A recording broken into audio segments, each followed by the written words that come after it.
Historiquement vôtre. Historiquement vôtre, c'est aussi l'histoire des recettes et des produits, même des produits qui ont disparu, mais qui ont apporté beaucoup à l'histoire de la gastronomie. C'est le cas du garum, Olivier Pouls. Alors c'est vrai qu'aujourd'hui, pour accompagner vos plats, vous avez de la mayonnaise ou du ketchup. Évidemment, à l'époque romaine, de la moutarde.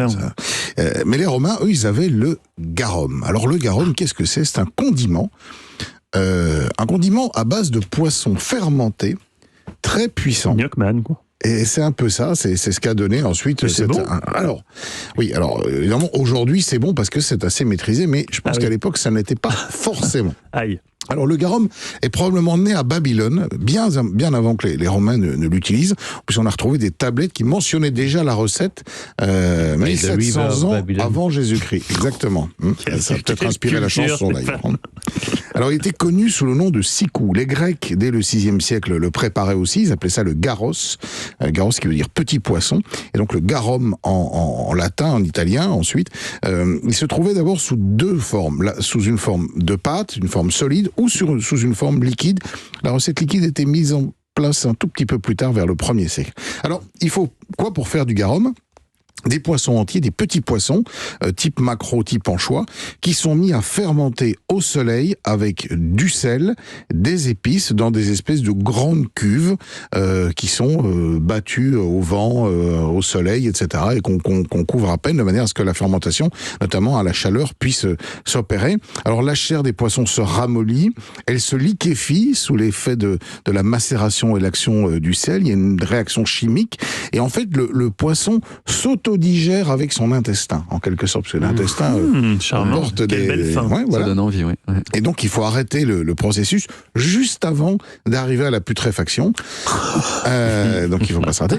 Et je ne sais pas si vous imaginez l'odeur qu'il pouvait y avoir, puisque notamment, on a retrouvé à Pompéi des espèces de structures, des grands bacs qui servaient à l'élaboration de ce garum, qui étaient disposés dans la ville. Donc, vous imaginez, quand vous passiez à côté, l'odeur des poissons en putréfaction.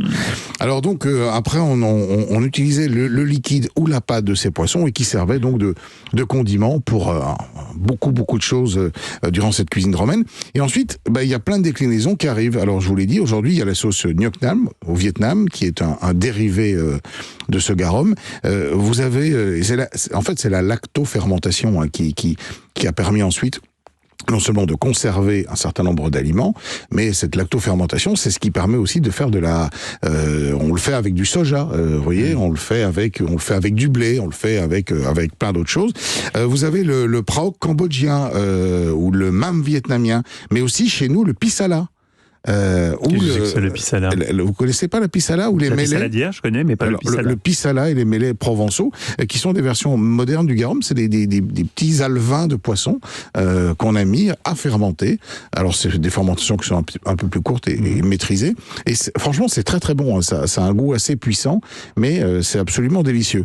Alors des scientifiques se sont amusés à reproduire aujourd'hui la recette du garum telle qu'elle était réalisée au temps des Romains. Alors ils ont pu trouver la recette grâce à des résidus qui avaient été retrouvés notamment à Pompéi. Ils ont regardé avec des microscopes à balayage électronique, ça. Et donc, ils ont listé les ingrédients. Et alors, donc, il y avait des anchois, de la menthe, de la sauge, du thym, de l'origan et beaucoup de sel. Et si vous voulez vous amuser à faire ça, donc vous prenez des anchois, beaucoup de sel, vous rajoutez ça, vous tassez bien dans un bocal et vous attendez quelques semaines, voire quelques mois. Et ensuite, vous m'invitez. Mais oui, voilà, c'est ça. Et ça se maîtrise. Alimentaire. C'est quoi la date ? C'est-à-dire, il faut combien de temps ? Comment on sait au moment quand ça se mange ? Et ça, c'est une bonne question à laquelle je n'ai pas la réponse. Et c'est pour ça que je laisserai faire des professionnels. Ce qui est certain, c'est qu'une fois que ça a été maîtrisé, que la lactofermentation est entrée en action, après, votre grain, vous pouvez le garder autant de temps que vous voulez. Il n'y a plus aucun danger. Mais il n'y a pas le risque de putréfaction ? Normalement, le sel l'évite. D'accord. Et donc, le processus de lactofermentation, si des chimistes nous écoutent, ils peuvent peut-être nous envoyer un petit complément pour nous expliquer ce processus qui va faire que votre chair de poisson va ensuite être consommable pendant très longtemps. C'est un risque à prendre, c'est ce que nous dit Olivier Pouls. Si vous décédez, ma foi, écrivez-nous à Europe 1 de rue des Cévennes. Merci Olivier Pouls pour cette magnifique recette. On retrouve toutes vos recettes d'ailleurs sur le site europe1.fr.